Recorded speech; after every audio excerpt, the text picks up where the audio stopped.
so today we answer the age-old question. What happens when you let that one kid get a hold of the class pet?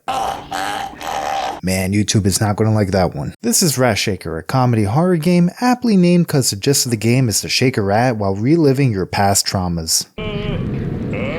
You've probably seen it make the rounds on YouTube due to Let's Players latching on to anything, and I mean anything that has the faintest whiff of psychological horror attached to it. And now it's my turn to milk it. The game originally caught my attention because it presents itself as this memey game on the surface, but in actuality it gets pretty dark. And it's always nice to see polar opposite ideas coming together, with the team behind the game, Sunscorched Studios, doing a great job balancing those aspects into a nice, compact, 1.5 hour long experience that doesn't overstay its welcome. And I would like to go through the game with you guys today. So, spoilers for Rat Shaker ahead. By the way, subscribe please. Thank you. The game opens up with an ad for a product called Rat Shaker. And originally I thought the box was something dumb, like it opened up to your hand or something to get ready to physically shake rats. But in the making of this video I found out that it's just regular rat poison and the shaking is the act of shaking the poison out of the box. I kinda like my version better. And there's my resident Rat Shaker there, Cersei. Say hi, Cersei.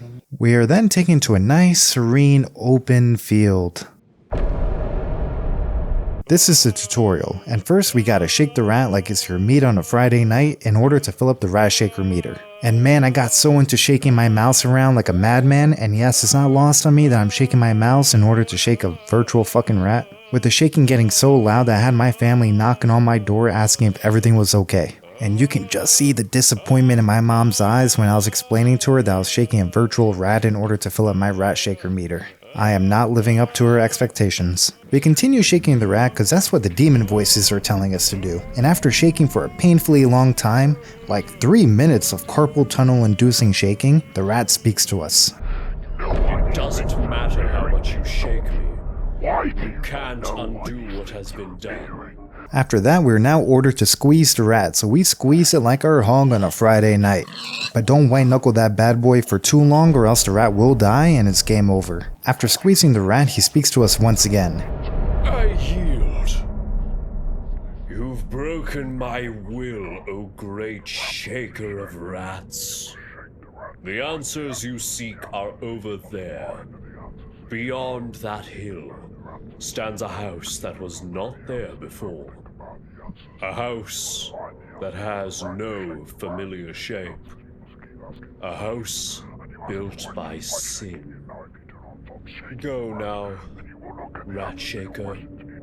Seek what you yearn for. He tells us that the answers we seek are over there, at that house which has just popped into existence, and that we are named the Rat Shaker. So with rat in hand, we set forth on our not so merry adventure. But before we head into the house, let's check out what's in the barn. Inside we see a sign slowly turned towards us telling us to look up.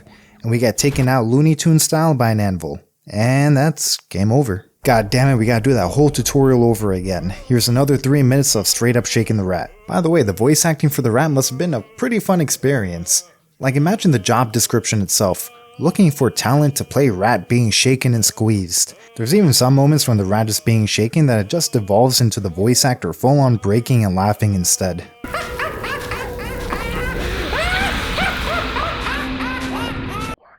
Okay, tutorial finished, and let's head over to the house. It's going to take a moment though because running is not a thing in this game. Only a leisurely walking pace. Also, I gotta say, I do enjoy the schizo demon voices. Rat shaker, rah, rah, rah, rah, rah. Rat shaker, rah, rah, rah, rah.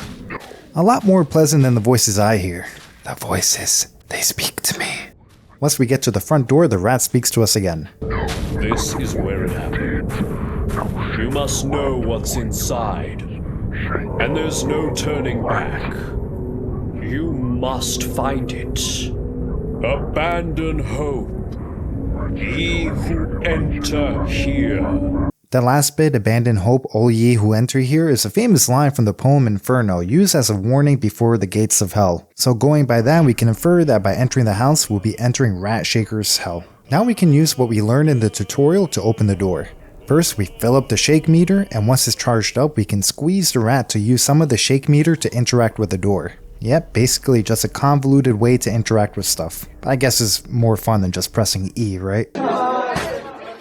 The interior of the house is pretty normal, nothing out of the ordinary here, and we're tasked with finding something in order to open this closed door. And by interacting with the TV, a piece of a photo pops out from the VCR, which is what we're looking for. Now that we have the photo, we can open the door and we can proceed to head down deeper into the house to this door, which leads us back into the same place. Well folks, it looks like we have a PT situation going on, but with rat shaking. It's the same objective as before. We gotta find another piece of the photo in order to continue. Also, here's where I turn off Lumen Global Illumination, cause goddamn is it dark with it on. Look at that, it's a night and day difference. Literally. Okay, back to the house, and even though it's the same layout, some stuff has changed. Like the addition of beer bottles everywhere, and the sofa looking a little disheveled. It's just a regular Friday night, am I right boys? While looking for the piece of the photo, we try to interact with the TV again, but it seems to be rigged with an IED, and right before it blows, the rat hits us with a painful zinger. She never loved you. Damn, dude. Exploring the rest of the house, we come across a blood red room with painfully eerie baby cries. Inside, we find a baby crib with a censored body, presumably being eaten by fucking rats. That does not look good. However, interacting with the crib does give us the second photo piece, so thank you baby being mauled by rats. And YouTube, for the love of God, don't age restrict this video because of that. It's a virtual freaking baby, dude. Now we can head downstairs, and here's where stuff gets a little freaky. Like this hallway with TV static for walls and a new objective. Find her. Past the door, we end up in another hallway. Man, this game loves its hallways. There's floating beer bottles and bodies, followed by this Kino moment with one of the bodies. What you looking at? Once we enter the new loop, the unexpected happens.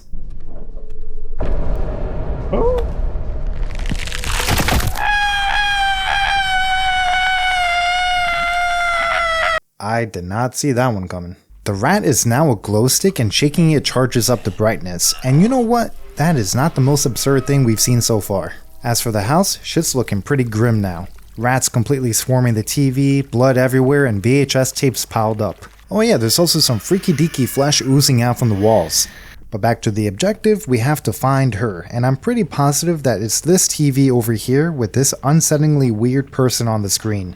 And you know the deal by now, interact with the TV and it blows up.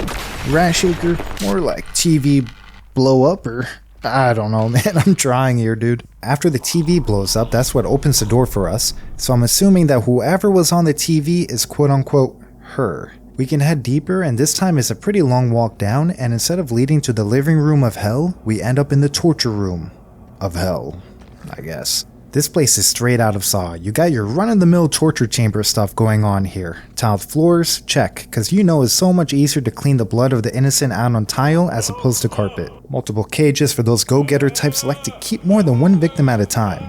And my personal mattress, all wrapped up nicely in that bloody rust ambiance. After completing our tour of the torture chamber, the third piece of the photo is nicely waiting for us to pick up right at the exit, which brings us to the next area, a maze of cages. You cannot escape. Shut up, rat. Okay, you know what, for a maze, that wasn't too bad. And on the other side, we make it back to the familiar hallways of the house. Oh, how I've missed you, hallways. And there's the final piece of the photo right here, completing a photo of a woman, and the rat speaks to us. Down there. I wonder if she knows what happened under her own floorboards. Enough. Your iniquities have led you here. There's no going back now. Face the truth. Well, it's time to face the truth. This time it looks like, oh thank God, just a regular old basement. My natural habitat. Oh Jesus, what the hell? Well, at least it's not like the last segment. That was some creepy stuff. And it looks like we have a torture meat locker in the basement. Fuck. Mr. RATSHAKER, what have you been up to? The basement has a bunch of rooms, pretty spacious actually, and these rooms seem to have been housing prisoners, most likely what these bodies here used to be, and it looks like Mr. RATSHAKER here has been either turning these bodies into lovely modern art, or just straight up trying to get rid of the evidence, like this guy soaking in a tub of acid, a la Breaking Bad. Or better yet, overstuffing these furnaces. In this room we notice a newspaper on the ground which has been showing up throughout the house, but due to the pixelation you can't make out what it says. However, I had an idea, so for whatever reason, the game chooses to apply a VHS filter by default, and if we turn that off, bingo, now we can read what it says. Husband labeled prime suspect in double homicide.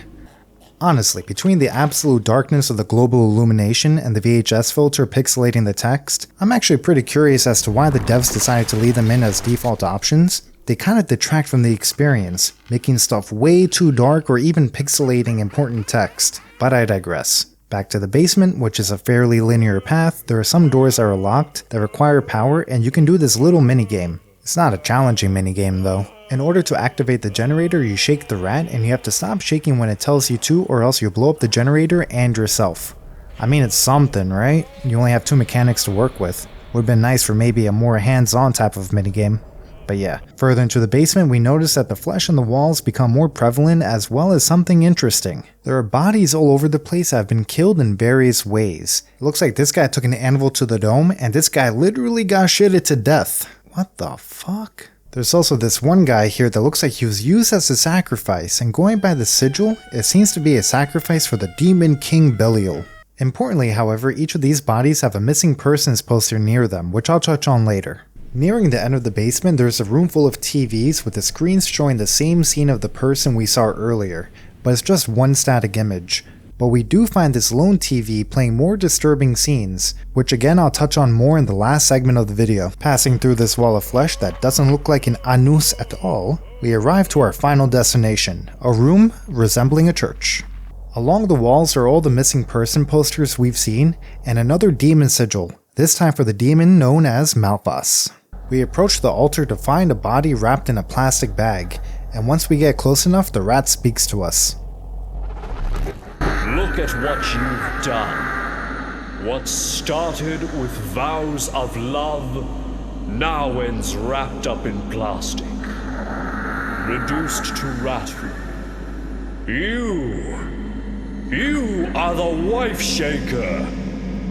He hits us with the revelation that we aren't the rat shaker, but instead, the wife shaker. This is our wife, and this is what we did to her, and if we try to interact with her, this happens.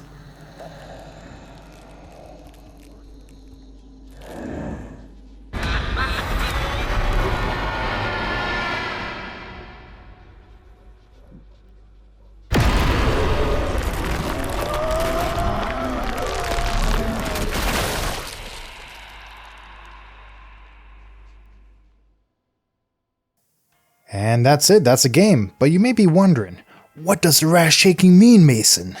Well, it's not concrete, I'm just another idiot on the internet, but I think I have a pretty solid theory behind what's going on. So buckle up, boys and girls. Actually, no girls are watching this, look at my analytics. And get ready for some theorizing, baby. So the game shows us that the rat shaker has a family, a wife and a baby. But it's not all sunshine and rainbows for this family, since I believe that the rat shaker has a deep, dark secret, that he's a serial killer. I'm thinking he's a serial killer because, you know, basement full of bodies and missing persons posters? Pretty damning if you ask me. Remember that barn at the beginning of the game, the one with the anvil?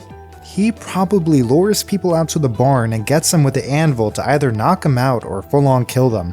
RATSHAKER then proceeds to make snuff videos of his victims, which explains all the VHS tapes and that room we saw that contained a bunch of TVs playing what I think is one of these videos. There's even that one video that plays out an entire scene, and going frame by frame there's a structure that kinda looks like the side of the barn. But why does he kill? Most likely as a sacrifice to Belial, a demon of hell. From what I can gather, sacrifices to Belial are done in order to gain power and control. I'm sorry internet witches if I get that wrong, please don't hex me or whatever you guys do. All the while collecting bodies in the basement without his wife knowing, which the rat alludes to. I wonder if she knows what happened under her own floorboards. But sacrifice after sacrifice, nothing changed for poor old RATSHAKER, which led him to start drinking. A lot. Maybe even abusing his family to gain some type of power and control in his life. But with all the rotting bodies in the basement, it started to attract rats. Then one day when the RATSHAKER was sitting in the living room, most likely passed out drunk, the rats made it into the vents, came upstairs and ate his baby alive. This definitely caused a rift with his wife. Man, the old ball and chain isn't gonna like this one. This is where all the Rat Shaker boxes come into play. He tried to lay out rat poison throughout the house, but it's too late. The rat infestation had gotten out of hand, the baby gone, and the wife done with his shit. She never loved you. Then one day the Rat Shaker got into an argument with his wife, and in a booze-fueled rage, shook his wife to death. Rat Shaker didn't know what to do, so he wrapped up his wife and brought her down to the basement, offering her as a sacrifice for a new demon, Malphas. Then going by the newspaper, we can conclude that Rat Shaker was eventually taken into custody and charged with the deaths of his wife and kid. Now for the interesting part. Rat Shaker was executed for his crimes, winding up in a sort of purgatory due to his sins and playing around with demon powers beyond his understanding. This is where the demon he used his wife for as a sacrifice for, Malphas, comes into play. I'll be honest though, I'm not sure what the reasoning is behind offering a sacrifice to Malphas does, but you see, Malphas is a demon that is known for constructing houses, and we do see a house being constructed at the beginning of the game. Malphas also has a thing for turning against people that summon him. So maybe the game takes place in a purgatory world as punishment for what the Rat Shaker has done, with Malphas behind everything, and instead of helping Rat Shaker, chose to construct the hell house we play in to punish him further.